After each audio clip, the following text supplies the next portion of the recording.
네, 이 시간 하나님께서 우리에게 주신 말씀을 함께 보도록 하겠습니다. 오늘 하나님께서 우리에게 주신 말씀은 구약 성경 예레미야 5장 1절에서 9절입니다. 예레미야 5장 1절에서 9절 말씀. 저와 여러분이 한 절씩 교독하신 후에 마지막 절은 함께 읽도록 하겠습니다. 예레미야 5장 1절에서 9절 제가 먼저 읽겠습니다. 너희는 예루살렘 거리로 빨리 다니며 그 넓은 거리에서 찾아보고 알라. 너희가 만일 정의를 행하며 진리를 구하는 자를 한 사람이라도 찾으면 내가 이 성읍을 용서하리라.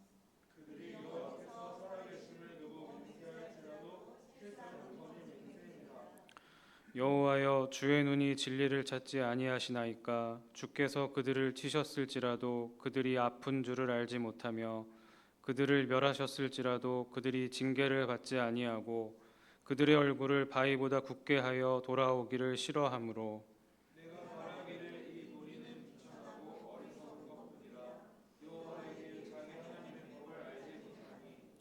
내가 지도자들에게 가서 그들에게 말하리라. 그들은 여호와의 길 자기 하나님의 법을 안다 하였더니 그들도 일제히 멍에를 꺾고 결박을 끊은지라.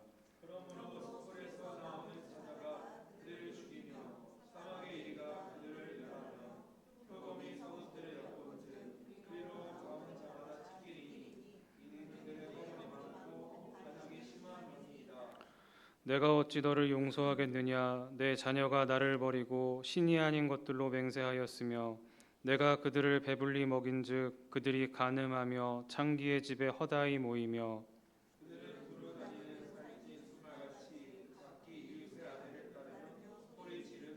함께 읽겠습니다. 여호와의 말씀이니라. 내가 어찌 이 일들에 대하여 벌하지 아니하겠으며 내 마음이 이런 나라에 보복하지 않겠느냐. 아멘.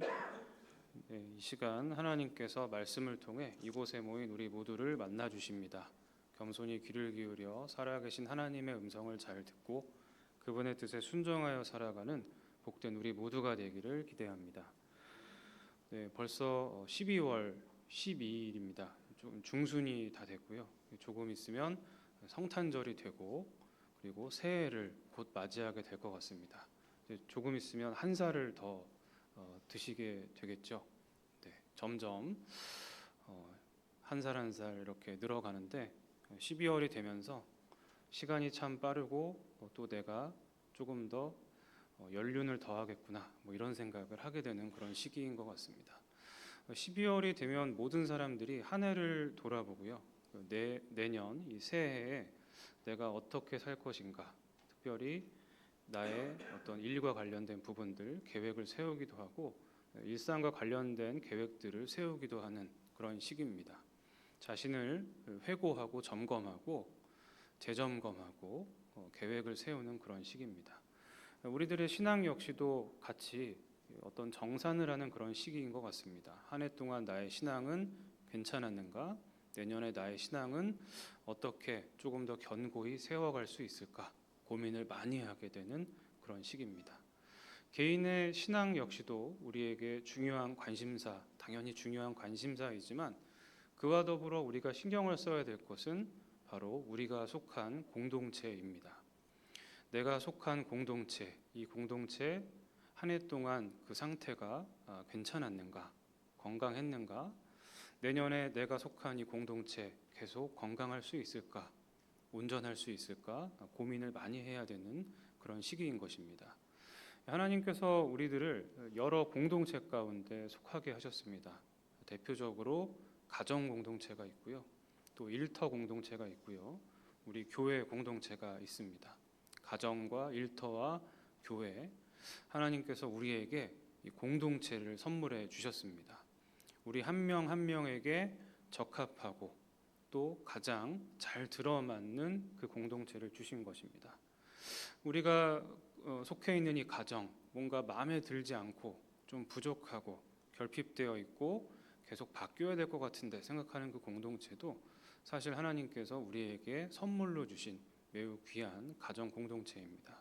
일터 역시도 뭔가 마음에 안 들고 부족하고 성에 안 차고 그러지만 하나님께서 우리에게 주신 귀한 공동체인 것이고요.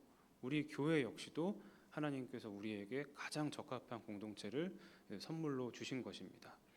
이런 공동체 안에서 우리가 생활해 나가면서 한 해 동안 내가 속한 이 공동체, 가정과 일터, 교회, 내가 보기에 우리 공동체가 건강했는가, 온전했는가 좀 돌아보고요.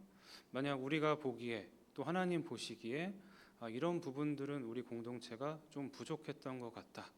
그런 것들을 여러분들이 느끼시고 또 포착하시게 되면 그 개선을 위해서 하나님께 열심히 기도해야 되는 그런 시기입니다. 기도함과 동시에 그 공동체가 바뀔 수 있도록 우리가 무엇인가 힘을 써서 노력을 해야 되는 것도 매우 중요하다는 것. 그것을 오늘 이 말씀을 통해서 우리가 함께 하나님의 말씀을 통해 새로운 은혜를 받고자 합니다. 제가 지금 말씀드린 것처럼 공동체를 위해서 우리가 무엇인가 노력을 해서 공동체가 더 나아지도록 해야 된다. 이것은 성경에 기반한 이야기입니다. 성경에 보면 한 사람이 공동체에 끼치는 영향이 지대하다. 이것을 여러 곳에서 발견할 수가 있습니다. 대표적으로 부정적인 영향을 끼친 사람들의 이야기가 굉장히 많습니다. 한 명이 잘못해가지고 모든 공동체가 연대 책임을 지고 하나님 앞에 혼나게 되는 이야기를 여러 곳에서 볼 수가 있습니다. 대표적으로 아간의 이야기 또 잘 아실 겁니다. 여리고성을 정복한 뒤에 하나님께 드리는 것을 하나님이 만지지 말아라. 첫 싸움에서 승리한 그 전리품은 하나님께 드려야 된다라고 말씀하셨는데 이 아간이 그것에 손을 대면서 은과 금에 손을 대면서 이 이스라엘 민족 전체가 패배하고 하나님께 크게 혼났던 것을 알 수가 있습니다. 이처럼 한 명이 뭔가 자신의 사리사욕을 위해서 행동한 것이 공동체 전체에게 부정적인 영향을 끼치게 되는 것이죠. 또 다른 부정적인 영향의 예를 그 첫사람에게서 찾을 수도 있기도 합니다. 그 첫사람 한 사람의 때문에 이 죄가 이 세상에 들어오게 되었다는 것을 성경은 증언을 하고 있죠. 반대로 긍정적인 예도 성경에서 많이 찾아볼 수가 있습니다. 한 사람이 공동체를 바꾼 것, 한 사람이 공동체를 살린 이야기도 많이 볼 수가 있는데 그 대표적인 예를 예수님에게서 찾을 수가 있습니다. 예수님은 한 사람으로 인해 죄가 들어온 그것을 극복해내셨습니다. 예수님을 통해서 모든 인류 공동체가 하나님과 화해된 공동체로 살 수 있게 되었습니다. 이처럼 한 명의 영향력이 굉장히 큽니다. 공동체를 바꿔놓을 수 있는 영향력을 이 한 사람이 가지고 있는 것입니다. 오늘 우리가 함께 읽은 이 본문 말씀 예레미야 5장 1절에서 9절 말씀은 한 사람이 공동체를 바꿀 수 있다. 한 사람이 지니고 있는 중요성이 크다. 우리가 바로 그 한 사람으로서 공동체를 바꿔야 된다는 것을 우리에게 알려주는 귀한 말씀을 담고 있습니다. 오늘 본문 말씀의 배경은 바로 하나님께서 이 남한국 유다 사람들에게 전하신 말씀을 담고 있습니다.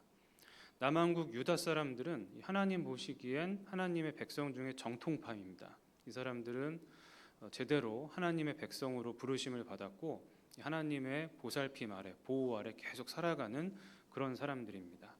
그들의 과제는 하나님을 잘 믿고 하나님 말씀을 잘 따르는 것입니다.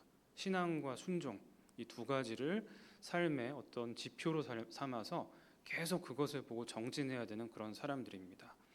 하지만 하나님의 기대와 다르게 요청과 다르게 전혀 상반된 삶을 살았습니다. 불신앙과 불순종의 삶을 살아서 하나님께서 계속 그것을 고치라고 하셨지만 개선이 되지 않자 하나님은 결국 그들을 심판하실 것을 이 예언자 예레미야를 통해서 그들에게 말씀을 해주셨습니다. 그런데 이런 심판의 말씀 예레미야서에 많은 배경을 가지고 있지만 오늘 본문 말씀의 1절에 보면 하나님께서 사랑이 많으신 분이죠. 그래서 심판을 하실 것인데 용서의 가능성에 대해서 말씀을 하고 계십니다. 어떤 한 조건이 충족이 되면 지금 심판을 철회하고 용서해 줄 것을 그들에게 말씀하고 계십니다. 그것은 바로 하나님 보시기에 선한 사람, 우리가 그것을 간단하게 의인이라고 표현하면 의인이 공동체 가운데 한 명이라도 있으면 내가 심판의 이 계획을 철회하겠다. 하나님 이렇게 말씀을 하고 계십니다. 한 명, 의인 한 명만 있으면 내가 이 심판을 하지 않겠다. 이렇게 말씀을 하신 것이죠. 이 말씀을 잘 듣다 보면은 우리가 딱 떠오르는 또 다른 성경 속의 이야기가 또 하나 딱 떠오릅니다. 바로 창세기 18장에 등장하는 소돔과 고모라 이야기입니다. 이 소돔과 고모라는 사실 우리가 타락한 도시, 저주받은 도시, 멸망한 도시 이렇게 생각을 하고 있지만 사실 멸망 이전의 이 도시는 지금의 뉴욕처럼 굉장히 발전하고 사람들이 막 살고 싶어하는 문화의 중심지, 경제의 중심지와 같은 그런 곳이었습니다. 그래서 아브라함과 롯이 그런 소유가 너무 많아져서 다툼이 일어나서 좀 이제 결별을 해야 되는 그런 시기가 왔을 때 아브라함이 조카 롯에게 어디 가서 살고 싶니? 너에게 내가 먼저 살 수 있는 그 장소를 선택할 권리를 먼저 너에게 주겠다. 이렇게 해서 롯이 선택한 곳, 그곳이 바로 이 소돔과 고모라 지역입니다. 선택한 이유는 굉장히 살기 좋은 곳이었고 또 그곳이 가축과 어떤 가족들이 다 함께 살기에 굉장히 좋은 곳이었기 때문에 당연히 롯은 그곳을 선택해서 살았던 것입니다. 굉장히 좋은 곳이었지만 반대로 굉장히 타락한 곳이기도 했습니다. 창세기 18장 그 내용들을 연이어서 보다 보면 그곳이 성적으로 매우 문란했던 것을 우리가 잘 알 수가 있죠. 그래서 지금도 일종의 동성애와 관련된 여러 가지 그런 표현들이 그 소돔과 고모라의 이름에서 연유된 것들이 많은 데서 그 흐름들을 우리가 읽어낼 수가 있습니다. 아무튼 그곳이 너무나 좀 악하고 너무나 타락한 곳이었기 때문에 하나님은 그곳을 이제 심판하시고자 생각을 하셨고 그것을 아브라함의 그 계획을 알려주셨습니다. 그러자 아브라함은 그곳이 그렇게 하나님의 심판의 대상이 되는 거에 대해서 안타까웠습니다. 특별히 자기 조카 롯이 가족들과 함께 거기 살고 있었기 때문에 그곳이 하나님으로부터 용서받기를 또 다른 기회를 얻기를 바랬습니다. 그래서 하나님과의 대화를 통해서 그곳에 의인이 50명 있으면 심판하지 않으시도록 그런 대화들을 했고요. 그 다음에 45명, 40명, 30명, 20명, 그 다음에 결국에는 10명까지 대화를 이어간 것을 알 수가 있습니다. 아브라함 생각에 그 많은 인구 중에 의로운 사람 10명이 없을까? 특별히 롯 같은 경우도 최소 롯 가족이 4명 이상으로 추측이 됩니다. 뒤에 이야기를 보면 아내와 2딸 이렇게 있는데 최소 4명 그 가족들 간에 있고 나머지 6명 그 외부에 의인이 없을까 싶었을 것 같습니다. 그래서 10명까지만 얘기하고 더 이상 얘기를 진행하지 않았습니다. 그런데 잘 알고 계신 것처럼 그 10명이 없어서 이 소돔과 고모라는 유황과 불에 의해 하나님의 심판을 받은 것을 알 수가 있죠. 롯의 아내 또 2딸도 뒤이은 얘기를 보면 의인은 아니었던 것으로 좀 추측이 되는 그런 이야기를 우리가 또 읽을 수 있기도 합니다. 이 소돔과 고모라 의인 10명이 없어서 망했는데요. 하나님께서는 오늘 본문 말씀에서 남한국 유다 예루살렘 지역에 의인 한 명만 있어도 멸망시키지 않겠다 이 말씀을 하고 계신 것입니다. 그래서 이것을 잘 생각해 보면 소돔과 고모라 거기는 10명이었는데 여기는 이제 1명. 이곳이 소돔과 고모라보다 지금 상황이 더 안 좋다는 것을 설명하고 있는 겁니다. 더 악하다는 것이죠. 멸망해버린 소돔과 고모라보다 더 상태가 안 좋기 때문에 하나님은 1명이라도 있으면 내가 멸망시키지 않겠다 이 말씀을 하시는 것입니다. 대체 상태가 어땠길래 하나님이 이 말씀을 하셨는지 오늘 본문 말씀에서 우리가 그 흔적을 찾을 수가 있습니다. 2절에 보면 그들이 하나님께 거짓 맹세를 일삼았다 이런 표현이 등장을 합니다. 거짓 맹세. 하나님의 이름을 빌어서 맹세를 하는데 이것이 다 거짓 맹세입니다. 하나님을 두려워하지 않은 거죠. 이 사람들 마음 가운데 하나님을 경외하는 마음이 없고 두려움이 없고 이걸 조금 더 편한 말로 바꿔보면 하나님을 제대로 믿지 않았던 것입니다. 이들이 믿음이 없었던 것입니다. 그리고 두 번째 이들의 대표적인 문제 5절에 보면 이런 표현이 등장을 합니다. 멍에를 꺾고 결박을 끊었다. 이게 무슨 말이냐면 율법의 멍에와 결박을 이 사람들이 다 풀어버렸다, 이제 이런 말인데요. 다시 말하면 하나님의 말씀에 얽매이지 않으려고 애를 썼다라는 겁니다. 하나님의 말씀으로부터 벗어나서 하나님의 말씀을 안 들었다는 거죠. 하나님 말씀하시는 대로 전혀 순종하지 않았다라는 겁니다. 그래서 이들의 잘못을 크게 두 가지 요약을 해볼 수가 있겠습니다. 하나님을 잘 안 믿었고요, 하나님 말씀을 잘 안 들었습니다. 불신앙과 불순종입니다. 하나님은 원래 이들에게 신앙과 순종을 기대하셨는데 이 사람들은 반대로 불신앙과 불순종, 이거를 너무나 해왔고, 그것이 결국엔 소돔과 고모라의 상태보다 더 심각한 상태까지 이르게 된 것입니다.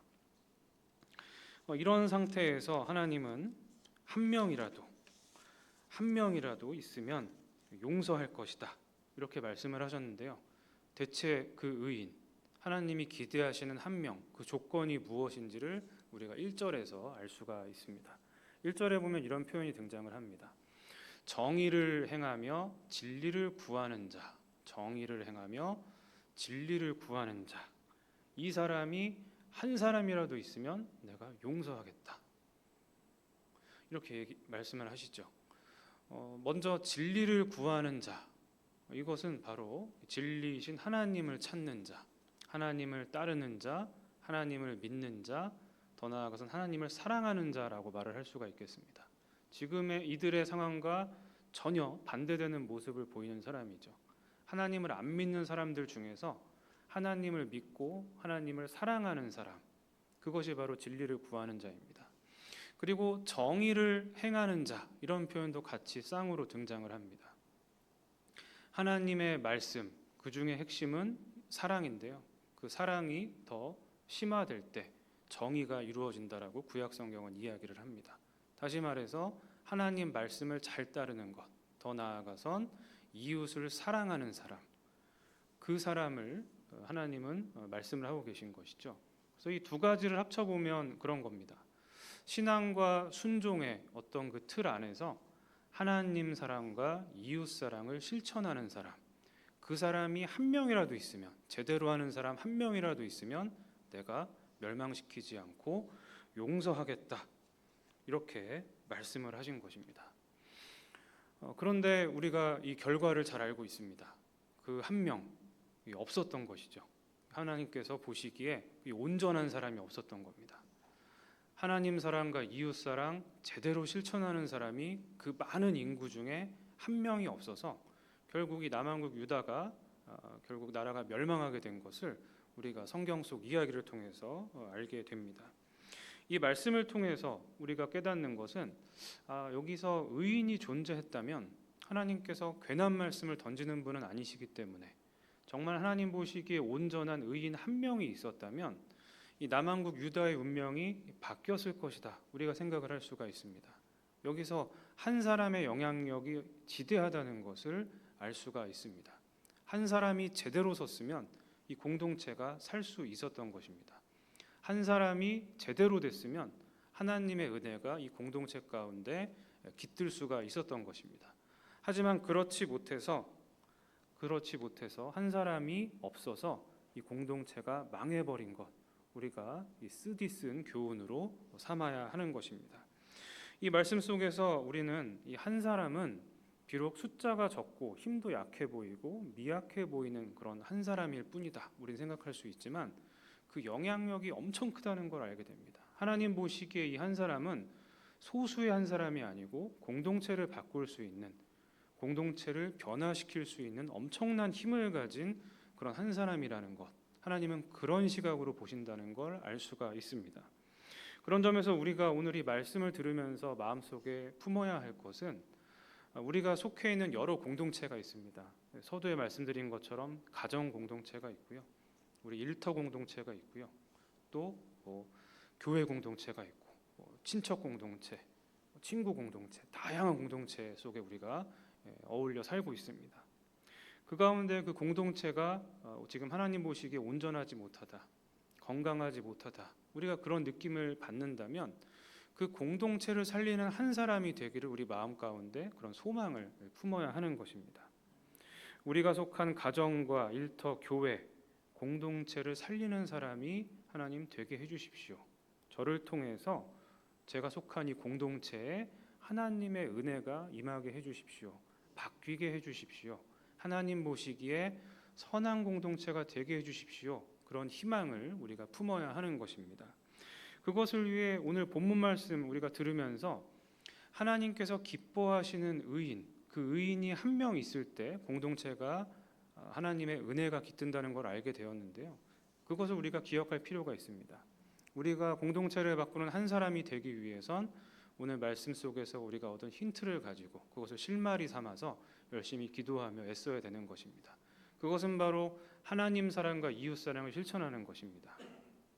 의인의 조건, 하나님을 사랑하고 이웃을 사랑하는 것, 그것을 실제로 실천하는 사람, 또 실현하려고 몸부림치면서 애쓰는 사람, 그것을 하나님은 의롭게 보시고 선하게 보시고 그 사람을 통해서 공동체를 바꾸어 나가실 것입니다. 그런 점에서 우리 마음 가운데 요즘 하나님 사랑이 존재하고 있는지 돌아볼 필요가 있습니다. 하나님에 대한 우리의 마음과 사랑은 경건 생활로 잘 표현되곤 합니다. 예배를 드리는 우리의 마음, 찬양을 부르는 우리의 마음, 기도를 드리는 우리의 마음, 또 말씀을 묵상하는 우리의 태도와 마음, 열정, 이러한 것들을 통해서 하나님 사랑이 묻어나게 됩니다. 이러한 경건 생활 가운데 우리 마음 가운데 열정이 있는지, 뜨거움이 있는지, 관심이 있는지 돌아볼 필요가 있습니다. 그리고 하나님은 이웃 사랑을 실천하는 사람을 기대하십니다. 우리가 너무나 피폐해진 삶에 찌들어서 우리 자신에게만 관심을 두고 있고 또 그 시각이 조금 넓혀진다고 해도 우리 가족들에게만 그 관심이 굴절되어 있는 모습이 있는 것은 아닌지, 하나님은 우리 주변에 다양한 사람들, 우리와 무관한 사람들까지도 사랑의 눈길로 바라보고 하나님의 손과 발이 돼서 그 사람들을 도와주기를 기대하신다는 것 우리가 기억할 필요가 있습니다. 우리가 오늘 주신 말씀 기억하면서 하나님 사랑과 이웃 사랑 어떻게든 실천하고자 노력할 때 하나님은 그 모습을 귀하게 보시며 우리가 속한 공동체를 변화시켜 주실 것입니다. 하나님 보시기에 선한 곳으로 만들어 주실 것입니다. 오늘 하나님께서 우리에게 기대하시는 삶의 모습을 알려주셨습니다. 들려주신 말씀처럼 공동체를 살리는 한 사람이 되기 소망하며 하나님 사랑과 이웃 사랑에 힘쓰는 우리들, 그것을 통해 하나님의 은혜가 우리가 속한 공동체 가운데 풍성히 임하는 귀한 경험을 하게 되는 복된 우리 모두가 되기를 주님의 이름으로 축원합니다. 아멘. 주신 말씀을 기억하면서 함께 이 시간 합심해서 기도하도록 하겠습니다. 오늘 하나님께서 말씀 가운데